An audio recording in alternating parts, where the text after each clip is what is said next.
She was the first European woman of royal descent to ever step foot in the Americas. He left Maria in charge of governing the island, also of his four daughters that had been born in the island as well. Of all of their properties, and Bartolomé de las Casas says, la dejó como teniente del gobernador enfrentada a jueces y oficiales. He keeps saying that she was como matrona y ejemplo de ilustre mujer y señora prudentísima y muy virtuosa. And she was left alone on this island with these four little girls and a whole colony to run. So these are the circumstances in which, in the legend, Miguelito finds himself when he returns back in 1520. He then goes to his mother's cane, his mother ZAMEACA, and finds that she's not there. She has disappeared. Not only that, but the entire Yucayeque has been abandoned. In the legend, it says that Miguelito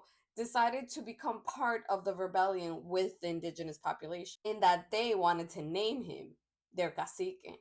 However, we do know through actual factual documentation, this is completely false. Miguelito actually went against the indigenous population and became a conquistador himself.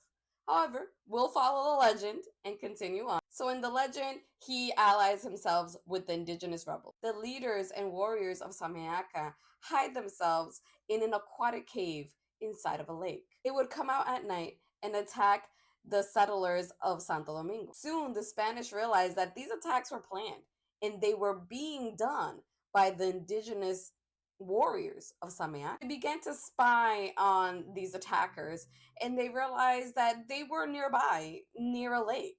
They came from the area around the lake, which was nearby the city. During the raids before Miguelito arrived in 1520, a young girl from ZAMEACA's village had been captured and enslaved, and she was sent to live and serve in the house of the governor, Diego Colón, and his wife, Maria de Toledo. They started to realize that this young slave girl would leave on supposed errands and would disappear for long stretches of time. So the Spanish leaders, including Maria de Toledo, designed a plan to have this young girl reveal the secret of the lake. El Palacio Colón had been built between 1511 and 1514, and this is where the young girl served Diego Colón and Maria de Toledo. So Maria de Toledo, la señora de la casa y la visreina de Santo Domingo, revealed to Diego Colón, her husband and viceroy, that her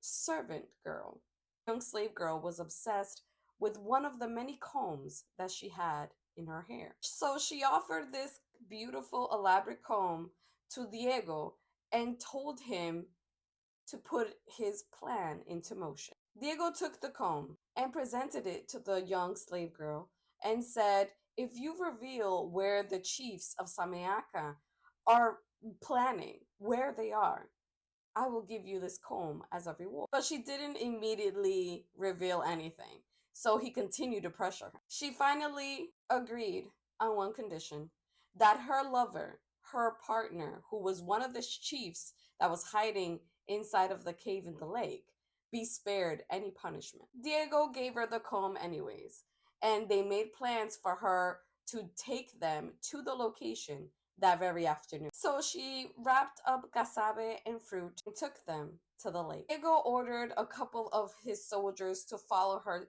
at a reasonable distance to the lake. She sat at the edge of the lake and began to sing loudly for several minutes. Suddenly, a man came out of the lake and went towards the girl, spoke with her, and for a couple of minutes took the bundle back into the water and disappeared. The girl revealed that the song was a signal so that one of the men inside the cave would come out and get the food.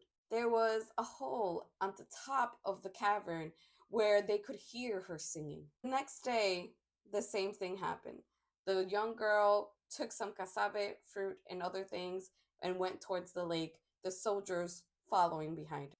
But this time, when she sang, instead of just one man coming out of the lake, they all came out. So the Spanish attacked them, captured them, and sent them to La Fortaleza de Osam. They were all put on trial and sentenced to death. During their execution, the Chiefs and warriors of Sameaka learned that their traitor had been the young girl. As one of the chiefs was led to his death, he turned around and pointed a finger at the young girl and said, I am going to a land of peace, but you will never find it. Her own lover, as well, completely discarded her. And as she saw the lifeless bodies of the chiefs of Sameaka, her heart broke. Legend says that we can still find this young girl sitting at the shore of the lake, crying, holding on to her comb.